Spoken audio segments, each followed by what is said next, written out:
दार्जिलिंग में गोरखा, खम्पा, लेपचा, शेरपा के व्यंजनों सहित विभिन्न प्रकार की संस्कृति है। दार्जिलिंग का भोजन अपने व्यंजनों के लिए प्रसिद्ध है, जो मुख्य रूप से पश्चिम बंगाल, तिब्बत और नेपाल से प्रभावित भोजन का मिश्रण है, जो दार्जिलिंग में वास्तव में रोमांचक पाक दृश्य बनाता है। यहाँ दार्जिलिंग के कुछ स्वादिष्ट और प्रसिद्ध भोजन दिए गए हैं। 1. थुक्पा। थुक्पा दार्जिलिंग में भोजन। थुक्पा मूल रूप से दार्जिलिंग का व्यंजन है, लेकिन इसकी जड़ें तिब्बती व्यंजनों में हैं। थुक्पा एक गर्म नूडल सूप है, जिसमें कई सब्जियां, कुछ पारंपरिक मसाले और हक्का नूडल्स शामिल हैं। यह शहर के सबसे पसंदीदा व्यंजनों में से एक है और लगभग सभी रेस्तरां और सड़क किनारे की दुकानों पर उपलब्ध है। शहर में भी थुक्पा नूडल्स की बहुत सी वैरायटी मिल सकती है। थुक्पा मूल रूप से स्टार्टर के रूप में परोसा जाता है, लेकिन इसे एक पौष्टिक भोजन के रूप में भी खाया जा सकता है, क्योंकि यह स्वादिष्ट और सेहतमंद होता है। 2. पारंपरिक नेपाली थाली।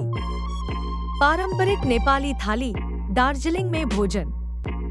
स्रोत: थाली एक प्लेट में परोसे जाने वाले विभिन्न प्रकार के खाद्य पदार्थों की एक थाली है। पारंपरिक नेपाली थाली हमारे दैनिक जीवन शैली के भोजन का एक उत्कृष्ट संयोजन है, जो अपनी मौलिकता को बनाए रखता है और ग्राहकों को कुछ शानदार और स्वादिष्ट भोजन प्रदान करता है। एक पारंपरिक थाली में दाल, भात, तरकारी, चटनी या अचार और अंत में एक मीठा व्यंजन होता है, जो भोजन को धमाकेदार तरीके से पूरा करता है। नेपाली थाली दार्जिलिंग में एक आम और पसंदीदा भोजन है। 3. नागा व्यंजन। शहर में नागा आबादी काफी कम है, हालांकि दार्जिलिंग में भोजन पर उनकी आबादी का प्रभाव शहर में काफी उल्लेखनीय है। नागा व्यंजन अपने मांस और मछली के लिए प्रसिद्ध हैं, जिन्हें अक्सर धूम्रपान, किण्वन आदि की प्रक्रिया के माध्यम से पकाया जाता है। एक भव्य नागा थाली में किण्वित चावल को चिकन या सूअर के मांस के साथ परोसा जाता है, साथ ही किण्वित बांस के अंकुर, अचार और एक मीठा व्यंजन भी होता है। 4. चुरपी। चुरपी गाय या याक के दूध से बने स्थानीय स्नैक्स है।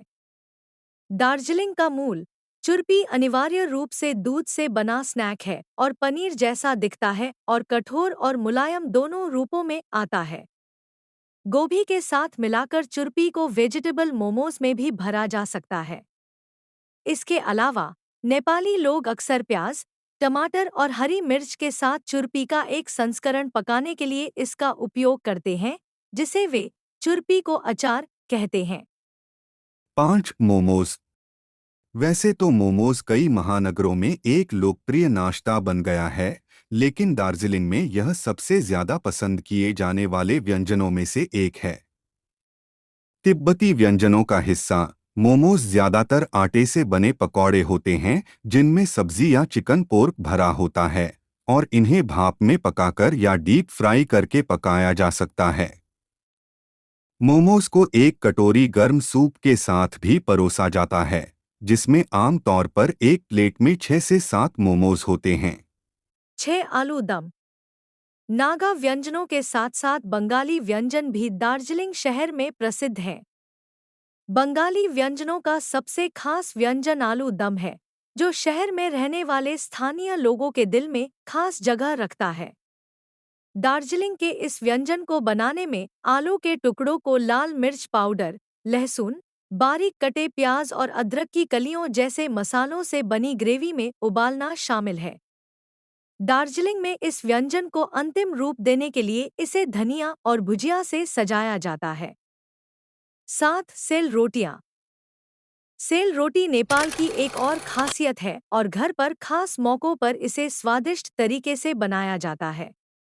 यह चावल के पेस्ट से बनी चपटी गोल रोटी होती है और फिर इसे डीप फ्राई किया जाता है। यह बैगल के आकार की होती है। 8. चांग, जिसे टोंगबा के नाम से भी जाना जाता है, खमीर को किण्वित करके तैयार किया जाता है और किण्वित बाजरे में गर्म पानी मिलाया जाता है।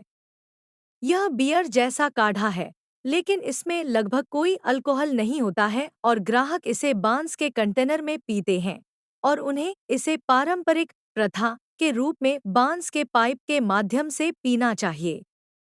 मज़ेदार है। 9 शाफाले।